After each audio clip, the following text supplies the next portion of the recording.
Sian believes she knows the answer to this question and how it relates to the mounds.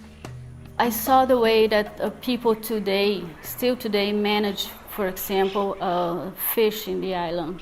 When the rains stop and the waters start to go down, the fish get trapped in lakes and small streams and even temporary lakes. And then people go there and just they catch the fish. I mean, it's not fishing, you just catch. You can put fish in baskets.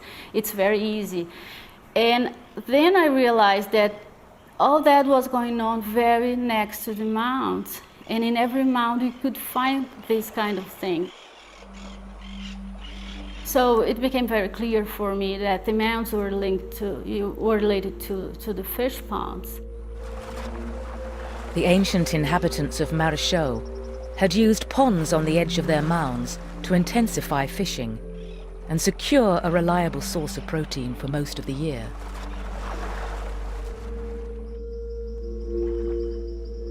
It looked like these ancient communities were not passive survivors at the mercy of their Amazon environment, but were deliberately reshaping the land and managing the wildlife in ways that allowed them to develop complex cultures. This was a radical new idea that challenged conventional beliefs about the limitations of human development in the Amazon. Beliefs that would be further shaken by another outstanding discovery in the 1980s. Not artifacts or earthworks, but the earth itself.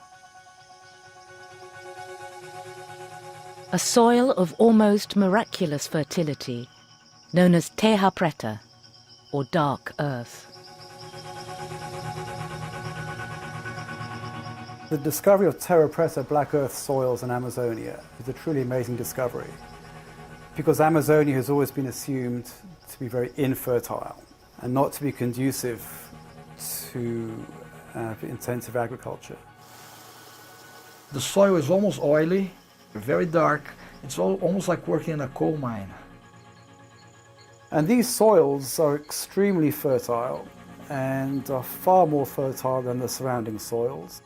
In fact, the crop yields produced on dark earths are so good that it is now widely regarded as the most fertile soil in the world. But the other thing is that those soils are very stable. And that's what's so fascinating about the terras pretas as well, because one problem with contemporary agriculture in the tropics is that one has to put a lot of fertilizers, and very fast, after 2 or 3 years, those fertilizers are washed away by the rain. Terra preta soils, they don't lose their nutrients. They're very stable for over hundreds of years. And wherever terra preta is found, there is evidence of human occupation going back centuries, often in the form of broken ceramics, which archaeologists call pot shards. The amount of potsherds that one sees on the surface and also buried on the sites is really, it's huge. We find evidence of houses, of fences, of structures, of platform mounds for the building of the houses. We have evidence of food processing on those places as well. Sometimes we dug cemeteries, people being buried there. So to me, they represent the ancient settlements of people who live in the Amazon in the past. The most remarkable thing about this miracle soil is that ancient people didn't just use the terra preta, they created it. And we know that because in the southern Amazon, people like the Cuicuru tribe are still creating dark earths today. Então essa terra preta está sendo produzido naturalmente. Nosso lixo orgânico sempre jogado no interior das aldeias, assim, no interior das casas, atrás das casas. Quando passa 3 anos, a terra começa a ficar preta. Né? Quando planta as coisas ali, cresce bem lá. So what had seemed impossible had already been done. indigenous peoples had transformed the one thing that everyone thought would have prevented the development of large civilizations in the Amazon. And there was yet another striking revelation to come from the dark earths. It was to do with the accounts left by Oriana in his search for the legendary cities of gold. The very interesting thing is that this description of the cities stretching over many miles down the main Amazon River, these cities coincide perfectly with the main distribution of terra preta black earth soils. We find terra preta sites in places where he traveled, and we find that his description of the pottery, which he compares of the finest pottery made in Malaga, really matches the color and the patterns of the pottery that we find. Also, he talks about palisades, fences around villages, and we've dug structures like that. So I think it's a very good, I think it's very close to reality. He wasn't making that up.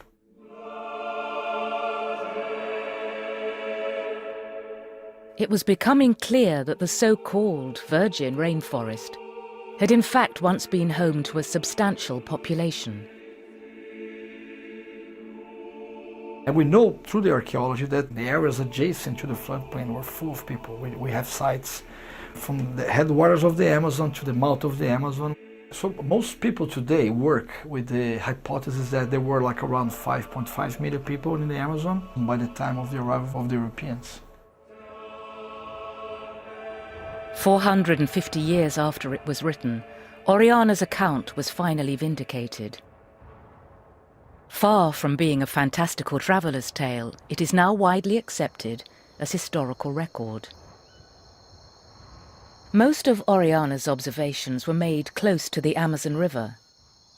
But archaeologists are now looking further afield for clues to the rainforest's pre-Columbian past. In the 1990s, at the heart of the largest indigenous reserve in the Amazon, Michael Heckenberger began to piece together a picture of the communities that thrived at the time of Oriana's voyage.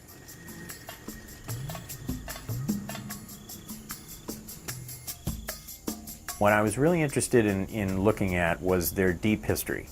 I wanted to work with them on their oral history and particularly the archaeology of previous communities extending back, hopefully into pre-Columbian times.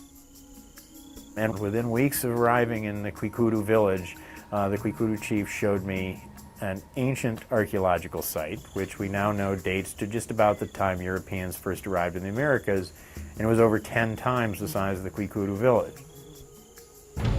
Since then, Heckenberger has collaborated with the Kwikuru on a series of archaeological digs to find out much more about these ancient settlements. And it was elaborated with earthen structures, including ditches and palisade walls, curbed roads, a large curbed plaza, and an occupation area that extends over 50 hectares.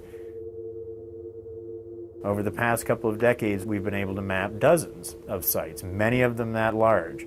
So in the area where I went to live in 1993 with the Kwikudu, who were living in one village, in 1500, there was 24 villages, many of which were 5 or 10 times as large.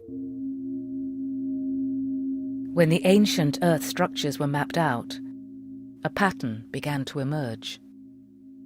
The Shinguanus are well known for living around a large circular plaza, a ring of houses which has a clubhouse in the middle. That same plaza organization was the central feature of ancient communities. They were 10 times larger. There was many more people. But that same kind of circular plaza village oriented the ancient communities. And when Heckenberger and his team found the remains of ancient roads, it became clear that these sites indicated something more than the isolated settlements of today's Amazon. We've mapped archaeological roads with GPS. Based on that mapping, what we've done is extrapolated the directions of those roads across the landscape.